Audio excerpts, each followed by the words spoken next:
herpes. And what is happening?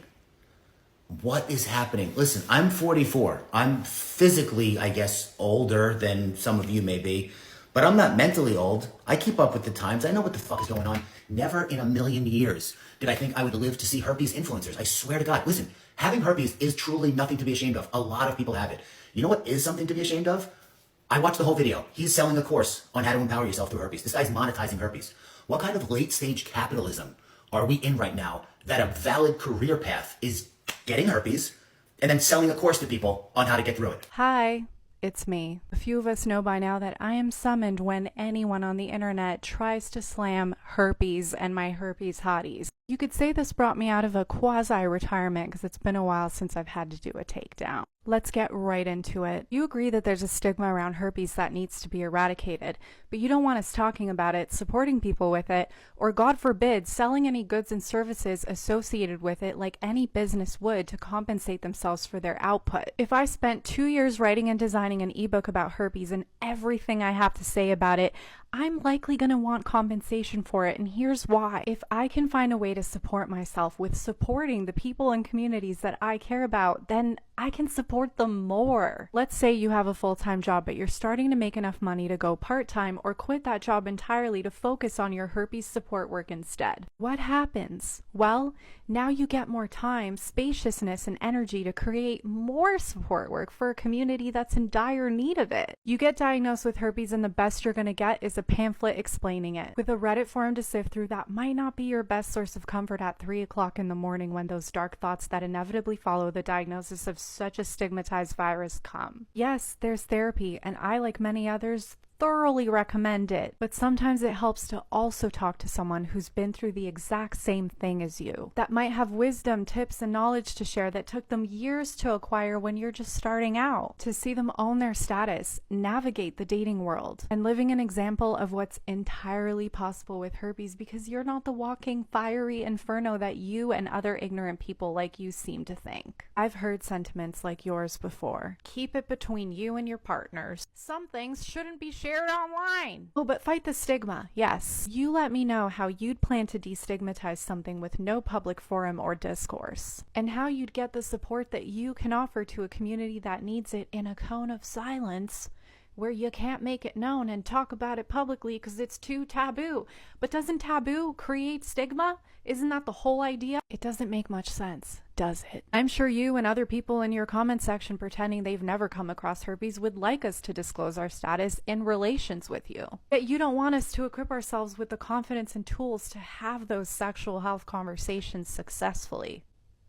Viruses are a part of this strange, crazy life, and you signed up for it. We don't know how or by whose accord, but you did. And being able to have sexual health conversations free of shame, criticism, judgment, or taboo is essential to the adult human experience. Silence fuels stigma, and that's why its direct antidote is anything but silence. When something like herpes is taboo, with silence encouraged around it, it's not properly taught or understood. That's why people like you and those in the comment section of the video you posted walk around thinking they'd know if they had herpes because you think you would be on fire. When the overwhelming majority of people with herpes are asymptomatic. That means they have no symptoms. It's not in routine STI screenings as per recommendation by every medical health organization in the world. And what we colloquially refer to as cold sores are the exact same thing, only on our lips. And they too can transmit to genitals during oral. You and every other person in your comment section, let me know when the last time you used a barrier for oral was for the 2 and 3 people that carry HSV1. Experts say it's more like 90% of the population. And recent studies show that more than half of genital herpes cases are type 1. HSV1, 2, HHV6, 7, 8, doesn't really matter. And there are about 8 common human herpes strains that almost everyone's gonna get. They're gonna get at least one. I don't care if you're single, celibate, married, or living it up. Now, George, That right there was a free mini course in herpes that you should have already been aware of, but probably weren't, and I could probably charge you for. But like a lot of people, you're not going to seek out that information until or unless you're diagnosed yourself or a partner is. And trust me, it's only a matter of time before you're doing that Google search, regardless again of your lifestyle and situation, because by your own admission, you're 44 and 90% of us are exposed by age 50, so you're not far off, sport. And because you're looking for a blaze down there or a load of blisters that are only really in extreme cases or people's very first outbreaks, you might miss that, unsuspicious looking ingrown hair, pimple, or even paper cut looking thing, which herpes very well may present as. So listen, I wouldn't be surprised if your knowledge of herpes was surface level, because that's kind of what your online legacy is. You don't do direct source. You made a living off posting people, filming people, and themselves. You call herpes coaching and herpes support late stage capitalism, but what's more late stage capitalism than shaming influencers for a living as a wannabe influencer yourself? Or calling yourself the Michael Jordan of memes.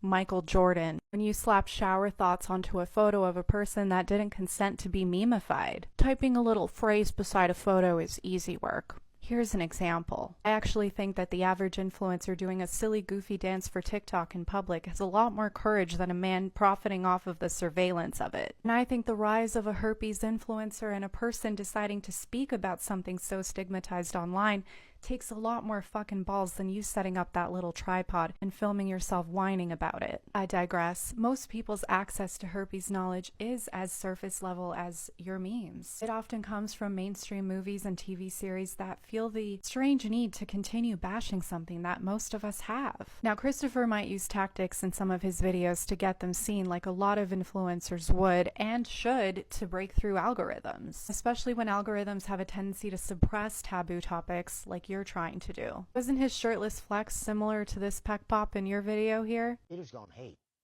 Now the difference is he left his audience with a resource to seek out that seemed to get you very bothered, while yours left us with crickets. Now, you know what's ironic to me when it comes to silence is the silence of the 90% of asymptomatic people who carry and spread herpes like anybody else. And the small portion of us who do get symptoms, do get diagnosed, and have to swallow generations of stigma hurled at us about being dirty, about being reckless, about being unwanted. You and undiagnosed or asymptomatic people like you might walk around saying, we don't need to talk about herpes. You don't need to spread that on the internet. Yet the person that's standing on the ledge that needs us to talk them down might end up seeing a video of yours instead, and that might be their last straw. As someone who claims to spread good news for a living, I wonder what you think is so wrong about herpes influencers trying to inspire people to live. And yeah, from time to time, we might compensate ourselves for our efforts because it's fucking hard. I don't see how that's so different from your $17 self-help meme book. As you yourself said, never in a million years did you think you'd see the dawn of a herpes influencer, and neither did we.